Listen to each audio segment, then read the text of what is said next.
Yang terhormat Wakil Rektor Bidang Hubungan Eksternal Universitas Pelita Harapan, dengan hormat kami sapa Bapak Dr. Jerry Sambuaga BA MIA. Saya sempat bertanya apa ini ya? Master of International Affairs, begitu ya. Kita beri tepuk tangan dulu untuk Bapak. Yang terhormat Rektor Universitas Caritas Indonesia Manokwari, Papua Barat, dengan hormat kami sapa Profesor Dr. Robert Kurniawan Ruslak Hamar, SH untuk Bapak Rektor. Yang umum yang disampaikan oleh Wakil Rektor Bidang Hubungan Eksternal Universitas Pelita Harapan Jakarta, bertemakan Hilisasi Perdagangan dan UMKM Indonesia. Waktu selanjutnya saya serahkan atau sediakan kepada Rektor Universitas Caritas Indonesia. Selamat berkuliah. Tepuk tangan untuk kita semua. Wakil Rektor, ya, Wakil Rektor Bidang Hubungan Eksternal Universitas Pelita Harapan Jakarta, tepuk tangan dulu. Nah, saya 2011 kalau tidak salah saya kunjungan ke sana dan diantar keliling-keliling kampus itu. Nah, ada 11. Beliau Pak Dr. Jerry Sambuaga ini adalah juga Ketua Umum Dewan Pengurus Pusat Angkatan Muda Pembaharuan Indonesia. Tepuk tangan dulu ya. Beliau juga mantan, bukan mantan, pernah menjadi wakil menteri ya bidang menteri perdagangan 5 tahun lalu atau 7 sampai 10 tahun lalu ya. Ya 2019 sampai 2024. Tepuk tangan dulu. Ya. Mahasiswa dan terutama yang peserta KKN, kamu tidak hari ini kamu sebenarnya dapat oleh-oleh yang bagus, yang luar biasa dari Pak Wakil Rektor dengan pengalaman kampus dan pemerintahan dan organisasi yang luar biasa. Hari ini akan membagi kepada kalian kurang lebih 1 jam karena setengah jam 4 ada kegiatan lain juga. Dan hari ini didampingi oleh Ketua DPP AMPI Papua Barat, Bung Andre Valentino Tironi, luar biasa. Selamat. Dan Ketua DPC AMPI Manokwari, Chris Mai SE, ya. Tapi luar biasa kamu dua bisa jadi satu kabupaten, satu provinsi. Saya hanya sampai ke pengurus Kecamatan Manokwari tahun 1986 sampai 90. Ya, ya. Senior tapi kita yang paling di bawah dulu. Ya, seperti itu. Dan Pak Warek II dan teman-teman sekalian, kita menyerahkan waktu sepenuhnya ya. Kita tidak sebuang-buang waktu karena kalian juga punya waktu. Beliau juga dengan waktu yang begitu luar biasa bisa singgap di kampus kami. Kampus ini namanya Universitas Caritas Indonesia.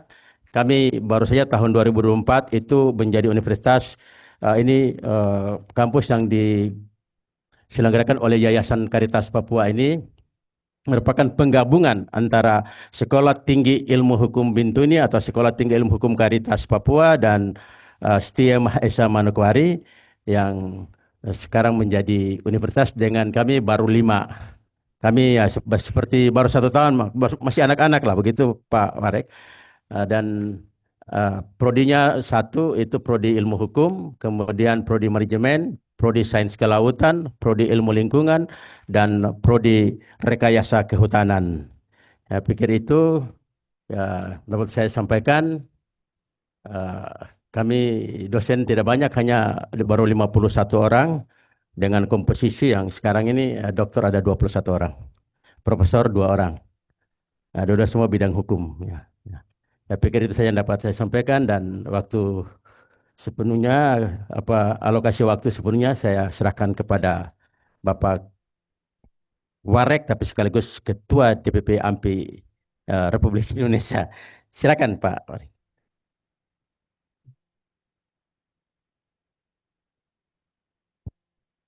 Baik, terima kasih. Assalamualaikum warahmatullahi wabarakatuh. Salam sejahtera untuk kita semua. Shalom, Om Swastiastu, Namo Buddhaya. Salam kebajikan, salam sehat dan semangat untuk kita semua. Yang saya hormati dan saya banggakan Bapak Rektor ya, Bapak Profesor Dr. Robert Hamar, dan juga Bapak Wakil Rektor ya, yang hadir juga bersama dengan kita, para pejabat kampus, dekan atau wakil dekan, dan seluruh yang hadir, dan tentunya sahabat kami, Ketua AMPI Provinsi Papua Barat yang baru saja terpilih ya, Bung Valentino, luar biasa. Dan juga Bung Mai, Ketua AMPI Kabupaten eh, eh, Manokwari, dan tentunya adik-adik mahasiswa, teman-teman AMPI yang hadir, dan Bapak Ibu sekalian.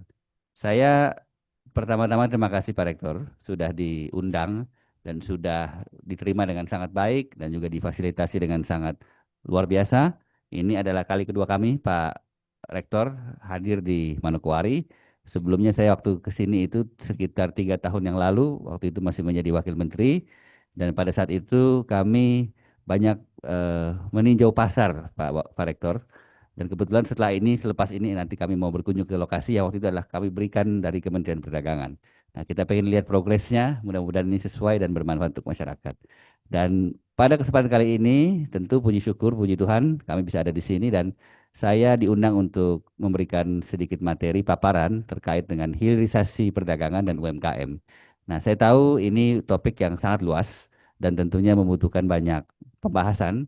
Nanti saya akan mencoba singkat saja, mungkin 10 menit saya bicara, selebihnya mungkin kalau ada tanya jawab dari adik-adik mahasiswa, dari peserta, dengan senang hati kami bisa berdiskusi ya. Saya pikir itu bisa lebih maksimal hasil yang dapat kami sampaikan. Jadi saya mulai dulu intronya dari soal konsep perdagangan.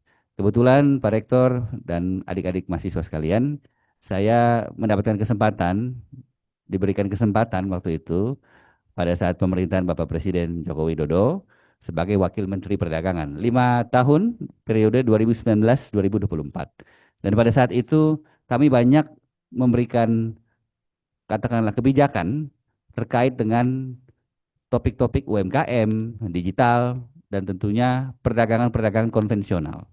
Nah, saya ingin sampaikan bahwa prioritas kami pada saat itu adalah memastikan seluruh daerah Indonesia ini, termasuk juga di Papua Barat, di Manokwari, untuk bisa mendapat fasilitas-fasilitas yang umum dan yang dasar. Apa itu? Fasilitasnya adalah pasar. Makanya tadi saya sampaikan kepada Pak Rektor, selepas dari sini kami ingin berkunjung ke pasar yang waktu itu kami berikan, mudah-mudahan sudah berjalan dengan baik atau mungkin dalam progres. Tetapi mengapa pasar itu penting, adik-adik, Bapak Ibu sekalian? Karena pasar itu adalah sentra perdagangan masyarakat. Dan kami bertanggung jawab di pemerintah pusat untuk memberikan pasar kepada daerah-daerah supaya aktivitas ekonomi jalan. Itu pertama. Yang kedua, banyak tantangan dalam memberikan pasar itu. Contohnya misalnya katakanlah kondisi yang tidak memadai, infrastruktur yang belum maksimal, lalu akses ke pasar yang juga belum bisa dijangkau, dan seterusnya. Oleh karena itu kami dari Kementerian Perdagangan pada saat itu memilih dan juga memprioritaskan daerah-daerah mana yang belum terjamah dan daerah-daerah mana yang membutuhkan kehadiran pasar. Nah, dari sebab itu kami datang ke sini waktu itu dengan Pak Bupati, Bupati dari Manokwari, ya kan? Waktu itu Pak Hermus ya kalau salah ya, sampai sekarang masih juga ya. Dan itu kita memastikan supaya itu turun di sini. Jadi di kabupaten di Provinsi Papua Barat ini kita juga ingin menjangkau banyak para pedagang pasar. Nah, akhirnya puji Tuhan, alhamdulillah itu terrealisasi dan selepas dari sini kami ingin melihat bagaimana progres. Nah, yang kedua, adik-adik Bapak Ibu sekalian, saya ingin mengatakan ya, saya langsung saja to the point konsep kebijakan perdagangan kita. Seperti apa dan apa yang dibutuhkan. Untuk saat ini, saya harus sampaikan bahwa kebijakan perdagangan kita itu dalam progres yang baik. Nah, ini supaya teman-teman adik-adik mengetahui tidak mendapatkan informasi yang salah. Karena banyak sekali oknum-oknum media-media yang mungkin tidak memberitakan secara seutuhnya. Mengapa saya katakan bisa baik? Saya kasih contoh. Pertumbuhan ekonomi kita itu stabil di angka 5%. Ya. Lalu ada yang namanya surplus neraca perdagangan, artinya apa? Nilai ekspor kita lebih besar daripada impor. Nah, ini penting untuk teman-teman ketahui mengapa, karena banyak yang memberitakan atau banyak yang mengatakan bahwa kita ini defisit, kita ini selalu bergantung impor. Betul bahwa kita ada impor, tetapi yang ingin saya katakan, nilai ekspor kita jauh lebih besar daripada impor. Nah, ini penting. Banyak ada pemerintahan seolah-olah kita tidak punya ekspor. Tidak tepat. Bahkan saya ingin katakan, selama 54 bulan berturut-turut, bahkan sekarang mungkin sudah lebih, kita itu tidak pernah defisit. Selalu surplus neraca perdagangan dengan angka yang signifikan. Terakhir itu sekitar 30 miliar US dollar. Artinya nilai ekspor kita lebih tinggi dibanding impor sebesar 30 miliar US dollar. Itu yang kedua. Nah, yang ketiga, saya ingin sampaikan bahwa selain kita surplus neraca perdagangan, tingkat ekonomi pertumbuhan stabil, inflasi kita juga cukup rendah. Bahkan kita pernah menyentuh rekor, itu saya ingat tahun 2024 itu di bawah 3%. Jadi kalau ada yang bilang Indonesia inflasi, tidak. Inflasi kita rendah, terjaga. 2, sekian persen, 2,8%, pertumbuhan ekonomi stabil 5%, surplus neraca perdagangan, ekspor kita lebih tinggi dibandingkan dengan impor. 3 hal itu, adik-adik, Bapak Ibu sekalian. Nah, kita bisa diskusi soal ini. Nanti kalau ada yang mau tanya soal ekspor, silakan. Nah, yang berikutnya adalah soal hilirisasi. Topiknya adalah hilirisasi. Mengapa ini penting?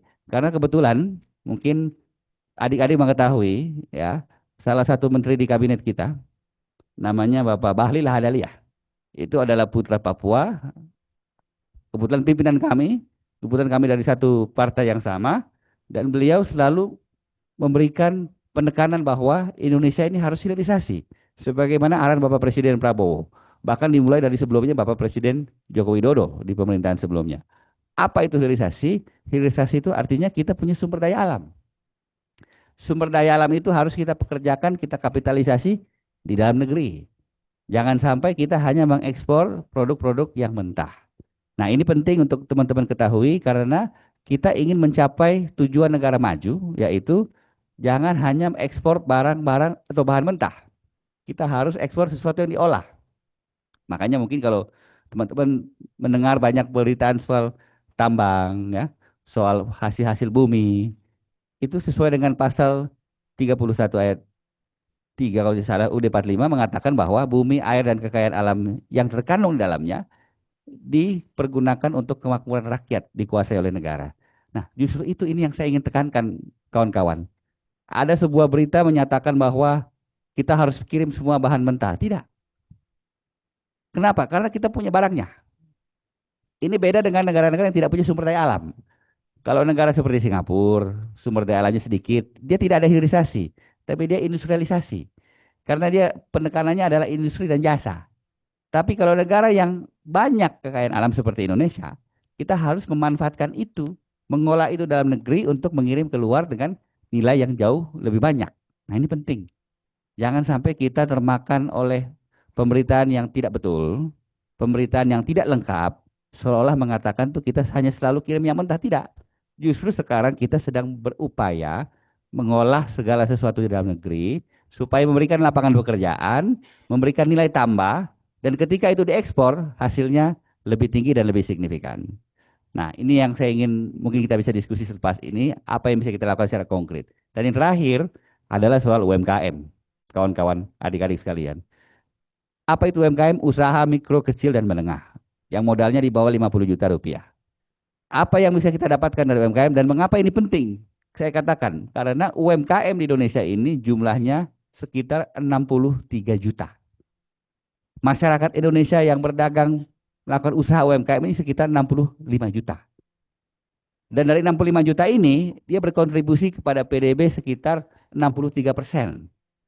Saya masih ingat nih angkanya. Dan dia juga berkontribusi kepada ketenaga kerjaan 90% lebih. Hampir 97%. Nah, artinya UMKM tidak boleh ditinggal. UMKM itu harus kita bina, harus kita rawat, harus kita utilisasi, harus kita maksimalkan. Nah, bagaimana caranya kita maksimalkan UMKM? Nah, pemerintah punya program, baik saya pikir di daerah dan juga di pusat. Apa programnya? Yaitu membina UMKM, mencari pembeli, baik di nasional maupun lokal dan internasional, dan memastikan UMKM ini tidak bertumbuh, tapi harus bertumbuh terus. Saya ingin katakan, saya sedikit sharing di sini, mengapa Indonesia itu bisa survive, bisa bertahan waktu pandemi COVID. Karena secara nasional, pilar aktivitas perdagangan kita itu UMKM. Jadi di saat negara lain tidak bisa masuk Indonesia, kita tidak bisa keluar karena pandemi COVID, karena tidak bisa bepergian secara maksimal, tidak bisa aktivitas dagang ke luar negeri, kita penekanannya, penguatannya adalah lewat UMKM dalam negeri. Nah, ini yang membuat aktivitas ekonomi jalan, perdagangan tetap juga bisa bertumbuh. Nah, ini penting kawan-kawan, jangan sampai kita tidak mengetahui UMKM kita itu harus dibina dengan maksud untuk memastikan perdagangan kita bisa tetap jalan, bertumbuh, dan mendapatkan surplus yang signifikan. Jadi itu 4 aset atau 4 hal yang ingin saya sampaikan mengenai hilirisasi, performance kinerja perdagangan, UMKM, dan juga tentang kondisi ekonomi kita. Nah, selepas ini saya singkat-singkat saja karena saya yakin ini banyak mahasiswa. Silakan. Kalau mau tanya apapun, mau menyampaikan input, saran, kritik, rekomendasi, pertanyaan, dan apapun. Saya akan dengan senang hati untuk menjawab dan kita bisa berdiskusi secara interaktif, secara dua arah, dan mudah-mudahan jika Tuhan berkenan apa yang kami sampaikan di sini dapat memberikan manfaat yang positif untuk adik-adik sekalian. Saya pikir itu yang dapat saya sampaikan. Sekian, terima kasih. Wassalamualaikum warahmatullahi wabarakatuh. Shalom, salam sejahtera untuk kita semua. Oke, Eh, saudara mahasiswa, silakan yang mau bertanya, mesti ada cukup waktu bisa bertanya. Lihat, inilah model dosen yang aktivis, toh, organisatoris, ya, ya, pejabat, itu semua gabung dalam satu tuh seperti ini, toh, seperti itu. Jadi waktu juga sangat efisien. Silakan kesempatan bertanya lah, masa kamu tidak mau tanya-tanya, ini kesempatan 2 atau 3 orang bertanya. Sebelah sana dulu, sebelah kanan. Abdul Terwas, silakan satu. Di sini satu lagi. Sana boleh 2, boleh 3. Sekali pertanyaan saja.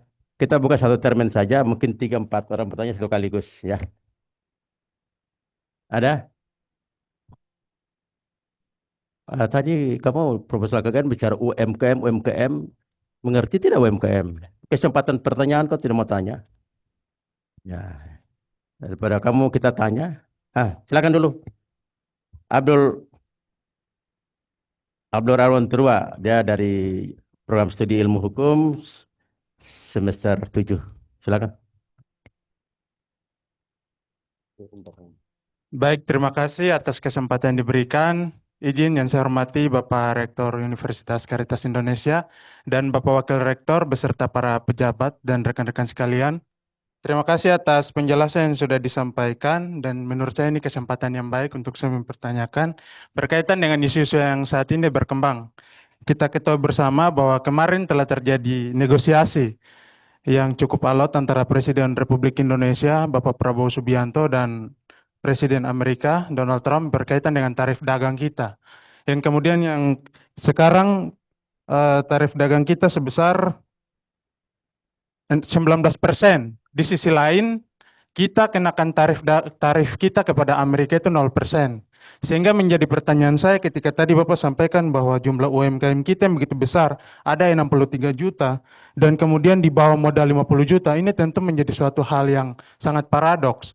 Karena kita sebagai bangsa yang kemudian memiliki produk, kita bawa keluar, memiliki yang kemudian untuk mendapatkan PDB kita, justru ketika ke luar negeri kita dikenalkan tarif yang besar. Sedangkan tarif impor kita dari barang luar negeri justru sangat atau 0%, sehingga itu akan membebani UMKM yang ada di negara kita dengan jumlah angka yang begitu besar. Sehingga menjadi pertanyaan saya, bagaimana Bapak menghadapi keadaan ekonomi global dan tentunya berpengaruh terhadap negara kita. Yang menjadi pertanyaan saya kepada Bapak adalah bagaimana solusi atau rangka konkret, baik dari tingkat nasional, regional, berupa provinsi hingga kabupaten menanggapi hal-hal demikian. Terima kasih. Pertanyaan dulu ya. Masih ada lagi? Ya, sambil dipikir-pikir mau tanya apa atau mau mengkritisi apa, silakan Pak Farid. Atas pertanyaannya saya pikir bagus sekali ini. Berarti Bung mengikuti betul ini kayaknya ya perdagangan yang ada di nasional maupun internasional. Baik. Jadi pertama saya ingin sampaikan ini kita konkretnya adalah dalam tarif perdagangan yang 19% itu adalah jerih payah. Kenapa saya katakan jerih payah kita, usaha kita? Karena aslinya itu bukan 19%, aslinya itu di atas 30%, bahkan 32%. Kalau pasti Bung juga tahu mengikuti. Nah, artinya ketika itu diterapkan 30% dengan surat dan segala macam negosiasinya, akhirnya tim dari pemerintah Indonesia datang kepada Amerika dan nego dan berhasil 19%. Nah, pertanyaannya adalah apakah 19% ini bagus buat kita dan bagaimana kita mensiasati atau mungkin menghadapi itu? Saya ingin sampaikan, walaupun tarif barang kita mungkin masuk sana ada yang 0%, dan saya yakin tidak hanya semua 0%, tetapi ini berlaku untuk case by case. Dan dengan kita dikenakan 19% itu artinya saya ingin menyampaikan bahwa tidak ada masalah. Kenapa? Karena saya pribadi berpendapat barang-barang yang kita ekspor ke Amerika dan barang-barang yang Amerika masuk ke dalam kita itu lebih banyak barang kita yang masuk ke sana, satu. Ya. Nah, lalu kedua, sekalipun dikenakan 19%, ya, sekalipun dikenakan 19%, ya, kita optimis. Kenapa? Karena kita tidak pernah defisit perdagangan dengan Amerika. Nah, ini mungkin teman-teman perlu tahu. Indonesia dengan Amerika Serikat selama puluhan tahun, kita menjadikan mitra, baik mitra strategis dan bilateral, tapi kita tidak pernah defisit. Bahkan Amerika Serikat itu salah satu penyumbang surplus kita. Nah, mengapa dia mau kasih tarif gitu? Karena dia bilang alasannya supaya tidak defisit dengan kita. Nah, kita selama ini menikmati surplus dengan Amerika, sementara Amerika Serikat defisit dengan kita, makanya dia terapkan tarif 32%, jadi 30%, dan sekarang puji Tuhan jadi 19%. Nah, itu pertama. Nah, yang kedua, saya tidak perlu khawatir, teman-teman. Kenapa? Karena mitra perdagangan kita tidak hanya dengan Amerika. Dan saya ingin sampaikan, mitra dagang kita terbesar itu dengan Tiongkok, Uni Eropa, dan negara-negara di Asia Tenggara dan Asia Timur.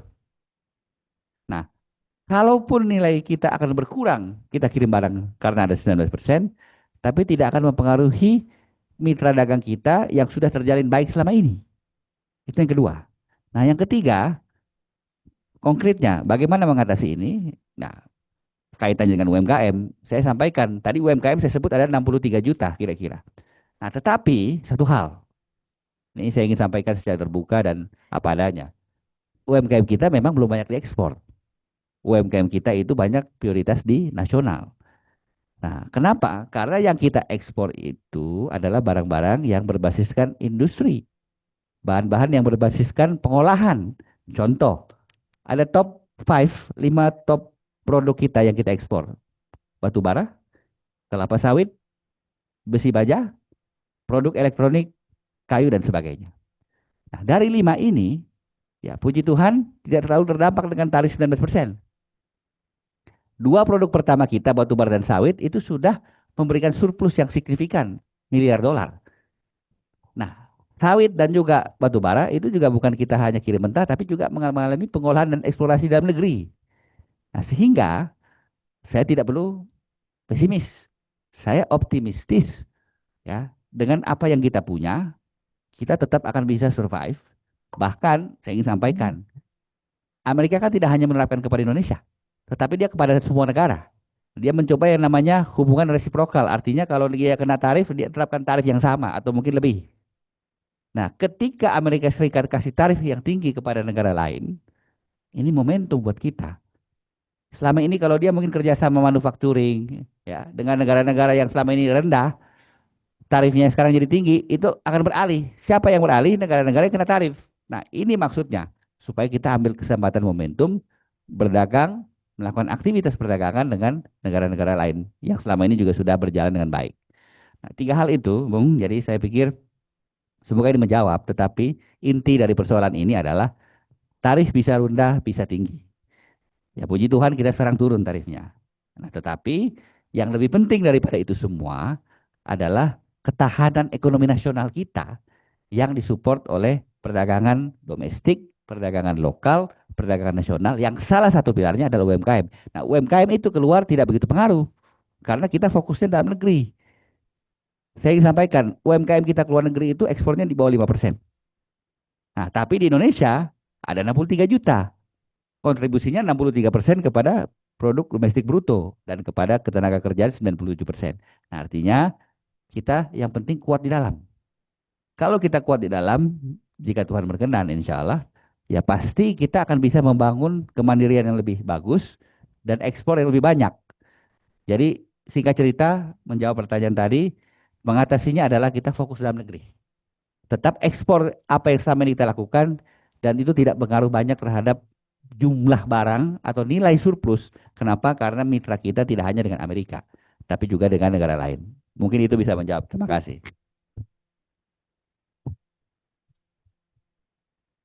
Silakan bisa juga kalau ada dosen atau juga alumni atau tamu yang ada mau bertanya silakan aja.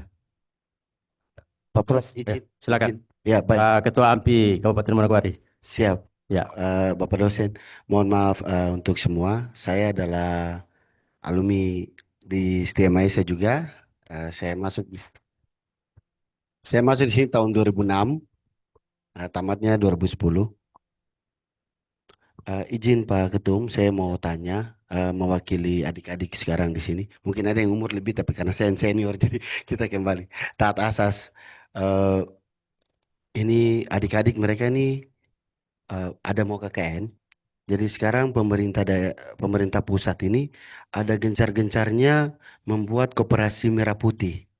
Nah, bagaimana info awal atau bagaimana rujukan awal buat dari Ketum biar adik-adik ini bisa menjadi corong pertama, biar masyarakat di kalangan desa ini kan nanti yang berdampak kan koperasi itu, biar mereka bisa paham. Dan menyangkut konteks lagi tentang terkait pertanyaan pertama, bagaimana menyikapi tentang perdagangan global yang terjadi dengan tarif yang sudah ditetapkan oleh AS terhadap kami Indonesia ini 19% itu dengan koperasi merah putih itu. Baik, itu saja. Terima kasih.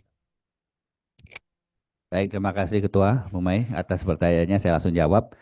Memang kalau koperasi merah putih itu memang domainnya di pemerintah pusat, Pak Rektor. Dan itu banyak ditanggulangi oleh Kementerian Koperasi dan juga berkoordinasi dengan Kementerian UMKM. Nah, saya ingin sampaikan, koperasi itu kan adalah tempatnya, wadahnya. Tapi pembinaan itu tidak hanya harus melalui koperasi, tapi bisa melalui institusi kementerian. Sebagai contoh, waktu kami di Kemendak dulu, waktu kami masih sebagai wakil menteri itu, kami punya binaan UMKM. Pembinaan UMKM itu juga tidak hanya di Kementerian Perdagangan, tapi di kementerian-kementerian lain, bahkan sampai Bank Indonesia pun punya binaan UMKM. Nah, apa yang dimaksud dan apa yang bisa kita petik? Artinya begini, koperasi ini kan ujung-ujungnya adalah untuk menjadi tempat supaya masyarakat itu bisa pertama beraktivitas dalam menumbuhkan usahanya dengan baik dan dengan maksimal. Kedua, juga menjadi tempat untuk bisa menjadi salah satu soliditas ekonomi dibangun lewat sokoguru yaitu koperasi. Nah, ketiga, ini adalah langkah konkret dan real dari pemerintah supaya apa? Supaya pembinaan UMKM ini lebih tepat sasaran dan bisa dibantu mungkin ke depannya permodalan. Nah, kalau hubungannya dengan tarif Trump, saya pikir koperasi ini justru menjadi solusi. Kenapa? Karena koperasi itu kan intinya adalah sebuah pengadministrasian yang namanya keadilan sosial dalam perdagangan. Bagi mereka yang tidak mampu dibantu, mereka yang tidak punya modal disubsidi, bagi mereka yang tidak punya akses diberikan. Nah, ini adalah bentuk wadah tempat yang diberikan oleh pemerintah untuk mendapatkan kesempatan. Nah, memang ini baru dicarangkan. Ini sedang dibuat dalam proses. Saya pikir kita tunggu saja itu selesai. Nanti pasti pemerintah pusat juga akan memberikan kesempatan dan koordinasi sinergi dengan pemerintah daerah. Dan ujung-ujungnya itu akan ada partisipasi dari kita semua termasuk kampus. Contoh misalnya, mungkin teman-teman tahu ya, tidak hanya koperasi tetapi juga kesempatan untuk mengelola pertambangan. Ya, baru-baru ini kan ada upaya dari pemerintah supaya apa? Supaya ormas-ormas diberikan kesempatan, bahkan kampus, untuk mengelola pertambangan. Kenapa? Karena balik lagi ke pasal 33 tadi, bumi, air, dan kekayaan yang alam yang terkandung dalamnya dikuasai oleh negara, dipergunakan semakmurnya untuk kemakmuran masyarakat.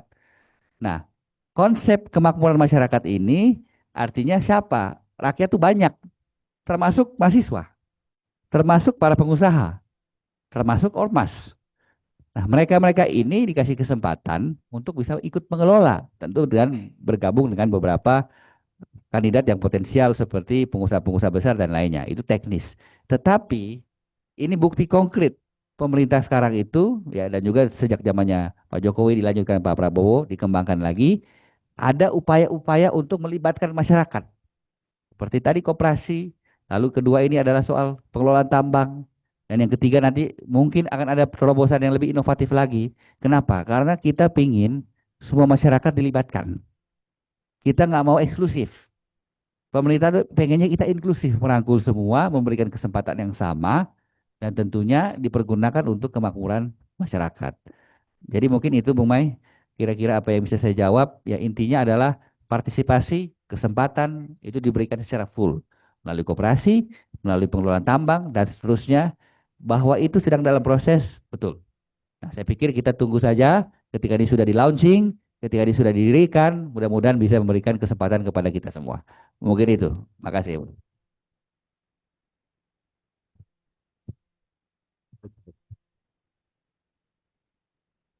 Kalau masih ada satu saja lagi. Kalau masih mau bertanya. Oh ya, silakan. Nah, ini satu yang terakhir ya. Nah, Baik, selamat sore. Shalom. Ya, Assalamualaikum warahmatullahi wabarakatuh. Yang terhormat Bapak Prof. Rektor Universitas Caritas Indonesia dan juga yang terhormat Bapak Dr. Jerry Sambuaga BA dan juga Ketua AMPI Provinsi Papua Barat dan juga Ketua AMPI Kabupaten Manokwari. Saya absen di sini dari Saintek. Izin Bapak tadi sempat simak Bapak rencana siap. Bapak rencana ada berkunjung ke pasar. Jadi saya tidak bahas ke Amerika, ke Jakarta, tapi bersyukur karena Bapak mau datang untuk lihat pasar kami. Di sini yang saya mau titip Bapak, tolong sampaikan ke pemimpin-pemimpin kami supaya tolong lihat kita punya mama-mama Papua. Biasa jam 12 malam di Pasar Wosi mereka jualan di pinggir-pinggir pagar Bapak. Tidak ada lampu Bapak. Itu tolong diperhatikan. Kemudian kalau hujan deras pasar banjir, itu butuh belas kasihan dari ibu kota ke daerah Bapak. Yang berikut, kalau sebentar Bapak jalan ya itu yang bisa kami pesan supaya ini Mama Marfak ini sistem jualannya tidak rutin, bulanan. Nanti buat kebun setiap 3 bulan baru bisa jualan. Nah, itu yang tolong dipesan supaya kadang kita kasih tempat mereka sewa, nanti balik begini sudah dijual. Nah, itu yang mungkin bisa disampaikan kepada Bapak, supaya tolong sampaikan ke kita punya Bapak-Bapak pimpinan di kabupaten, mungkin di provinsi juga. Itu saja. Terima kasih Bapak. Shalom. Wassalamualaikum warahmatullahi wabarakatuh.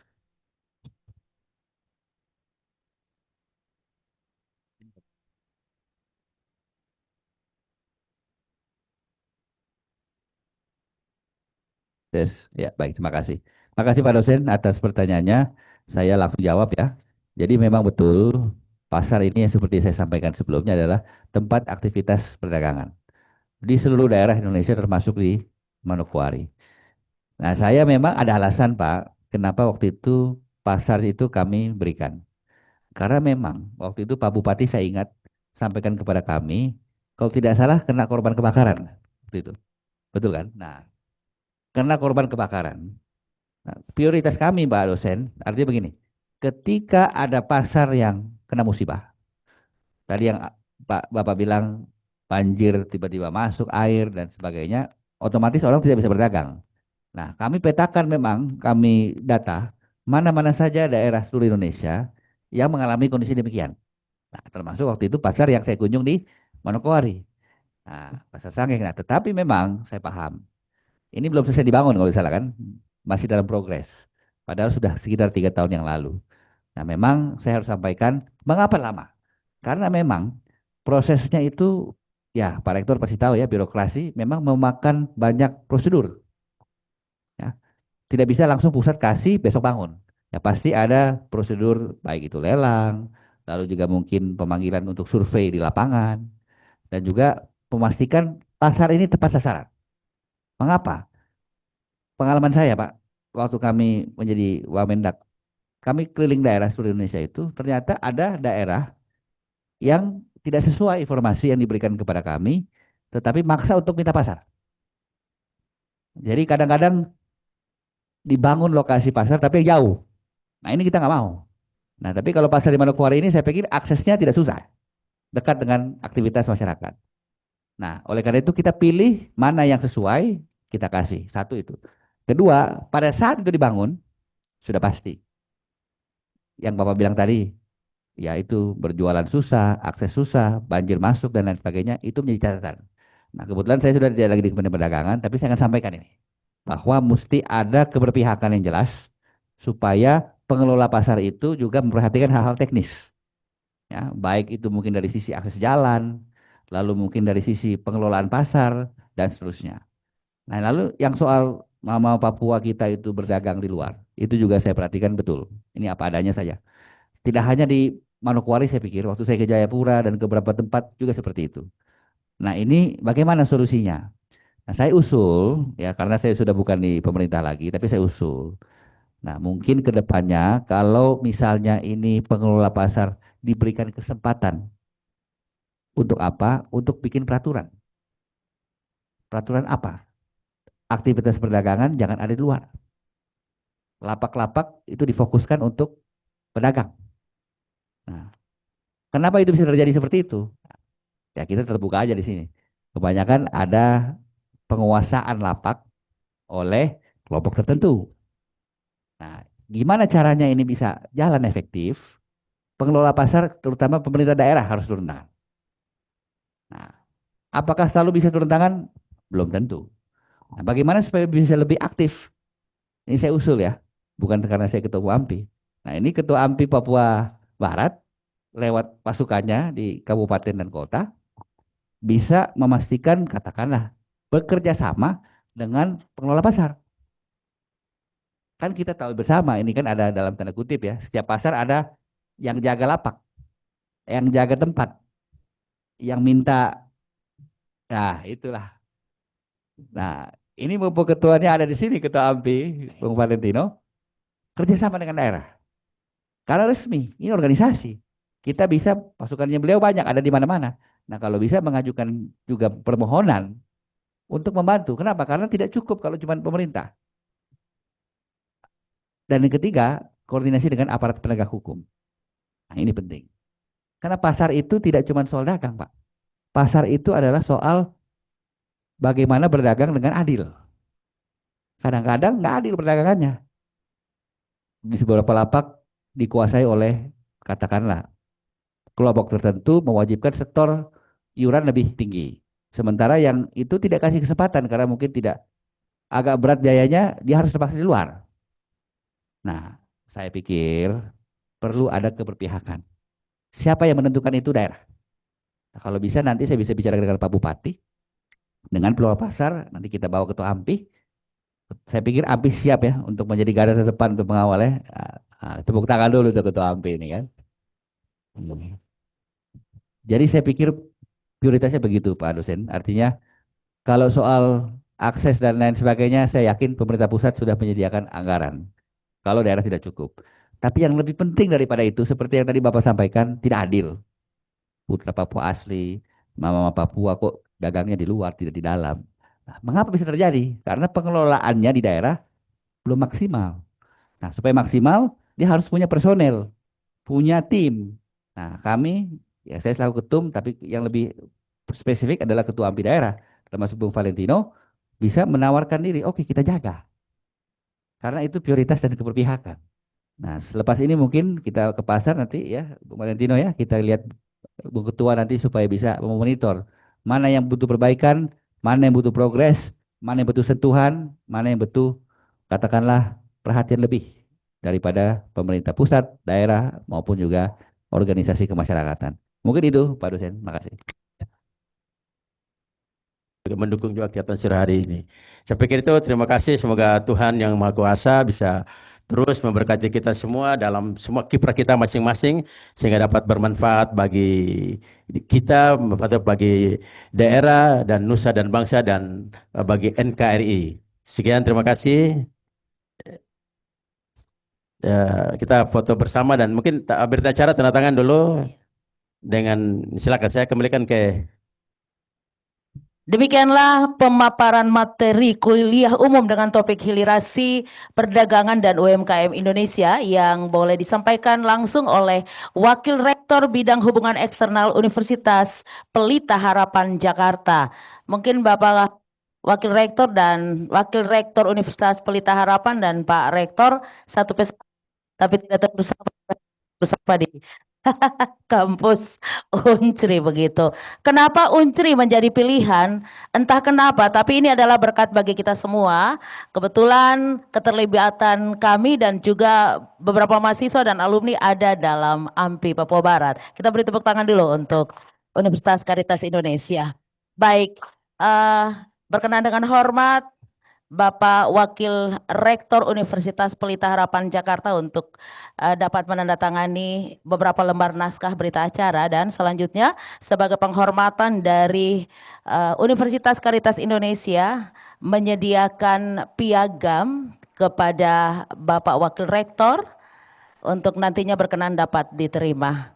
Selanjutnya kami mohon izin beberapa menit untuk pengambilan gambar bersama dengan unsur pimpinan yang menempati meja kehormatan di depan. Iya, saya minta kesediaan dengan hormat mungkin penyerahan piagam lebih dulu yang sudah disediakan oleh pihak universitas berkenan mungkin dapat bagian bawah. Seluruh mahasiswa boleh berdiri izin dan pejabat struktural juga dosen di lingkungan Universitas Caritas Indonesia menghargai akhir dari kebersamaan ini. Mari kita berdiri semua.